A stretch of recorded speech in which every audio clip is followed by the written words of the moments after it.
Here I have a book on how to ink. You will be able to draw by the end of this book Ink by Jake Spicer. Now, years ago I didn't have any nice books when I was starting off with pen and ink, and it's so nice that in the last few years several books have been published. Now I've chosen to look at this one by Jake Spicer because he's a well-known artist and author, and his other art books have very good reviews, so I was quite excited when I heard a few years ago he was bringing out a book on ink. I have had this sitting for a while on my bookshelf.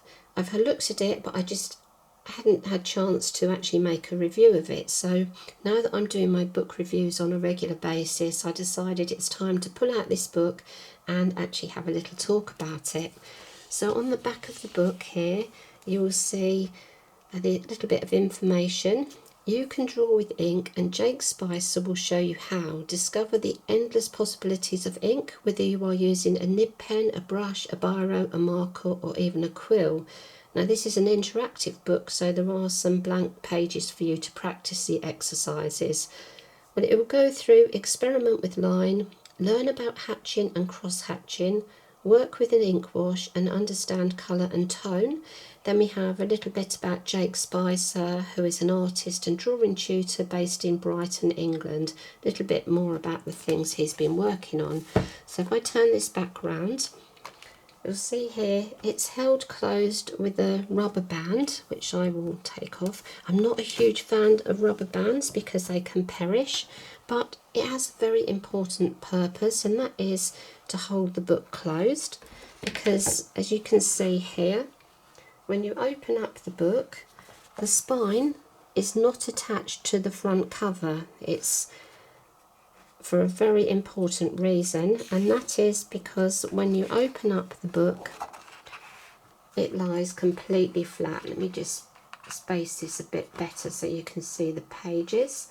So it lies completely flat. There's no need to weight down the pages or hold the pages open. And that is so useful when you're working from a book, especially with a book that has blank pages for you to work in. So this was first published in 2019. We have a little nameplate there for you to put your name in. The paper is a smooth paper.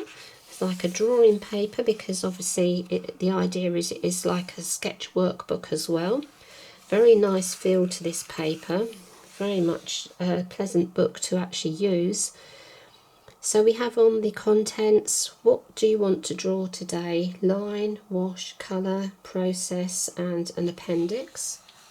Something I really enjoy with a book is a picture content, because once you've worked your way through the book and you want to go back and find something, it's so much easier with a picture to show you exactly where you want to go. So we have here, what do you want to draw today? Experimenting with mark making, materials, drawing objects and places, and drawing people.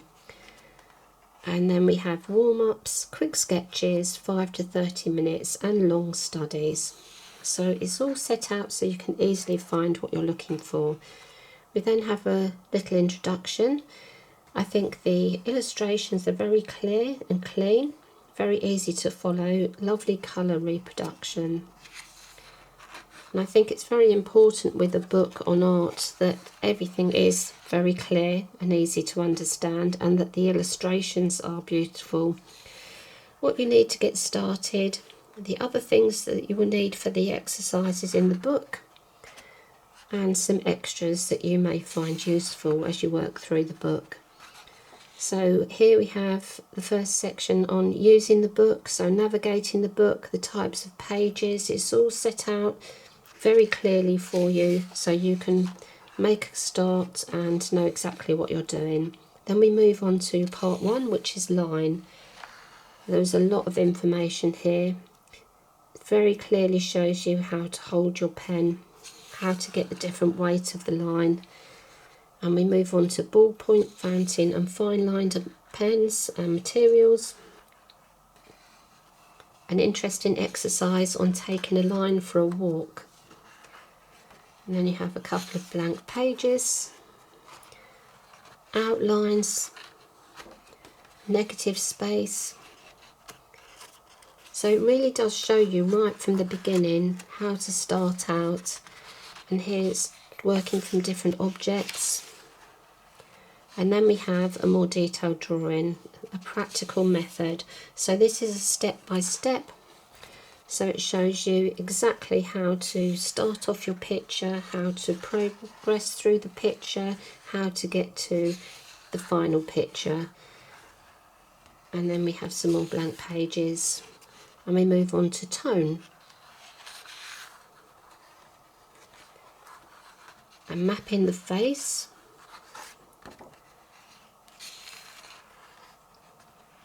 Some hatching. Lots of different ways of doing the hatching.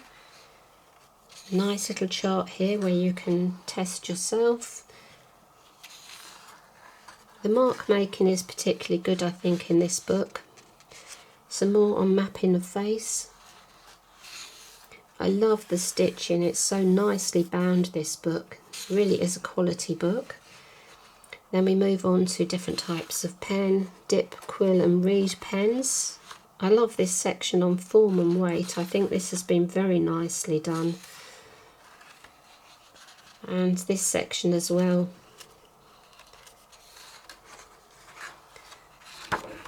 Another exercise for you.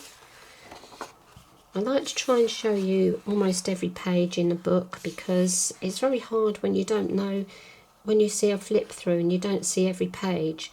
So you've got unconventional drawing tools. We move on to wash, brushes and materials, brush pens,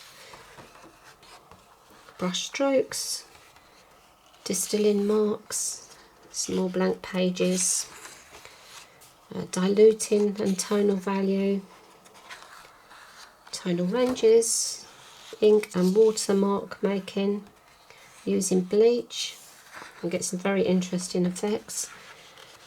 Now that's something I would never have heard of years ago when I was starting out. I would have no idea about how to do that. Obviously over the last few years it's become used more often, and it's just nice to have everything in this book. An exercise on distant hills. Colour. So you have a little bit about understanding colour, different markers again. Colour wheel. Colour mixing. Now there's a little bit there where it says to test your pens and see if they seep through the page. That's one thing I personally wouldn't want to do. I'd be very upset if my pen leaked through this page and ruined this beautiful book. So that's the only thing I wouldn't do with this book. I always test my pens on scrap paper first. Nice section on colour mixing, mixing inks and mark making. Layering your colours, optical mixing. It really does have everything that you need to know. How to make your own colour wheel. And then we've got drawing people, exploring tone, hue. And here's something I do quite often, working with a ballpoint pen. Everyone has a ballpoint pen handy. An exercise in red, blue and black. Never dismiss the humble ballpoint pen. It is a very useful art tool. Exploring saturation. Thumbnail exercise. A blank page. Part 4, the process. Borrowing marks. More on mark making. Have portraits of a town or city. Finished one, chance to make your copy. We've got a couple of extra pages there. I think this is interesting as well. Line and wash mark making. Figure drawing exercise.